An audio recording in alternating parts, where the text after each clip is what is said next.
2-3दा असं निवडणुकीचं मतदान झाल्यानंतर एका हॉटेलमध्ये चांदूरच्या 3-4 जण बसले होते. त्यांनी सांगितलं का बच्चू कडू का गेम करणार आहे. ते कार्यकर्त्यांना ऐकलं. ते आम्ही रिपोर्टमध्ये हे केलेलं आहे. नंतर अचलपूरला भाजी विकत असताना घेत असताना एक तिथं म्हटलं का बच्चू कडूचा आनंदी घेऊन आ. त्याचा तपास लागला. त्याचा मोबाईल नंबर भेटला. तो गडचिरोलीला राहणार आहे. त्याचा काही फार उद्देश नव्हता. सहज त्याने बोललं होतं. नंतर मग निवडणुकीच्या दरम्यानमध्ये पासून तर आत्तापर्यंत सारखे अपघाताच्या वार्ता केल्या जात आहे. आणि मलासुद्धा कार्यकर्त्याकडून फोन येते, बच्चू तुमचा अपघात झाला का.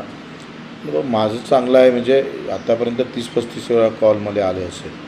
तर आणि दिनेश बुबनासुद्धा त्याची गाडी फोडण्यात आली. दिनेश बुब नावाचा एक मूर्तिजापूरच्या माणसालासुद्धा मारहाण झाली आहे आणि तो अमरावतीचा निघाला आहे. तर एकंदरीत या सगळ्या गोष्टीवर मला वाटतं चौकशी झाली पाहिजे. नेमकं त्याच्यामागचा काय हेतू आहे हे तपासला पाहिजे. याच्यासाठी आम्ही तक्रार केली आहे.